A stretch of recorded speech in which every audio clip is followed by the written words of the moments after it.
Hi, welcome to this photography tutorial. One of my new favorite TV shows is Gotham. Not only does the show itself have great cinematography, but the promotional photos for the show are really cool and distinctive too. So I thought it'd be fun to do a little tutorial to show one way you could recreate that Gotham-style character portrait. The first thing I'm going to do is set up a gray seamless paper background.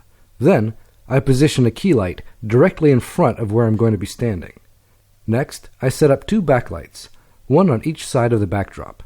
I position these behind the backdrop so that they don't cast light on the paper itself. The power on these is set to about the same as the key light. I want the shadows to be well defined, but not quite as sharp as you'd get from a bare bulb, so I put some tough spun diffusion material on the key light. Since I'm going to be my own model for this photo, I put the camera on a tripod and set up a light stand so that I can focus on where I'm going to be.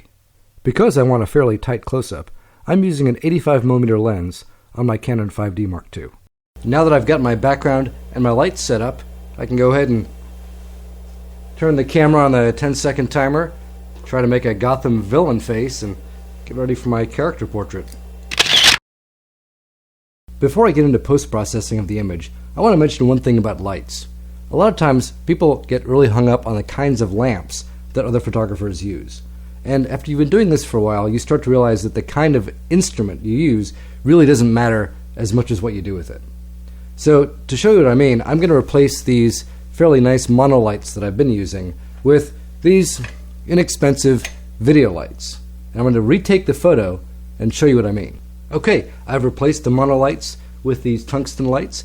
I've adjusted the white balance to compensate, and now I'll go ahead and take the shot again. As you can see, the image is virtually identical.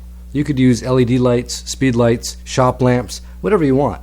There are differences between lamps, but don't think you can't do what you want to do just because you don't have the fanciest gear. Now let's process these images. Okay, let's have some fun. I don't want to infringe on anybody's copyright, so I can't put the actual Gotham promotional photos in this video. You can look at them online, and I'll sort of describe what I'm doing as I'm doing it here. So the first thing I want to do here with this image, which I've basically just done a clean white balance and process to, is remove the background. So there are several ways to do this. I am partial, for quick and dirty jobs like this, to the background eraser tool, which basically does exactly what it says it does. My settings for this are I'm using a brush size of about 600. I've made sure to set limits to find edges so that it tries to be smart about what it does. And I've set the tolerance to about 35% because I've got a fairly clear boundary here between the foreground and background. Once you have a clean edge around your foreground, you can basically just cut away everything else and move on with your life. In order to put something in the background here, I've got a stormy sky image that I've prepared for this occasion. I'm going to drop that right into the background. Move it around a bit till I've got something that looks plausible. And the next thing I want to do is add some kind of gritty clarity to this. And there are a couple ways to do that. One, which is kind of fun and easy, is to duplicate your base layer, crank up the brightness and contrast a whole lot, apply a high-pass filter to it, and then put the blend mode to soft light. And if you can see that, it adds quite a bit of clarity, sort of localized contrast. Now the next thing I want to do to sort of tie together the foreground and background is add a layer of noise. I'm going to make a new layer, basically fill it with just a medium gray, go to filter, tell it to add some noise, a lot of noise. Once again, add soft light as the blend mode, turn down the opacity a bit, and now you've got something that looks quite gritty indeed.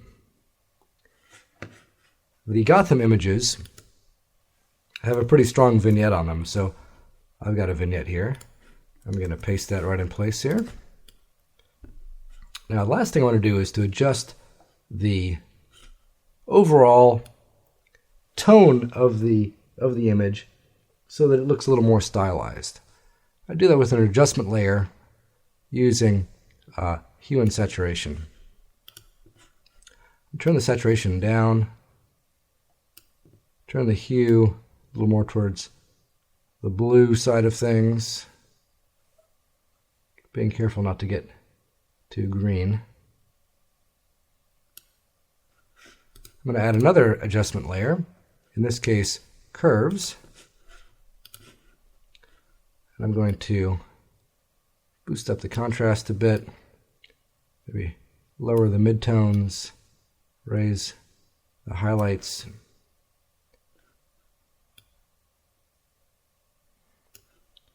and crush the darks a bit.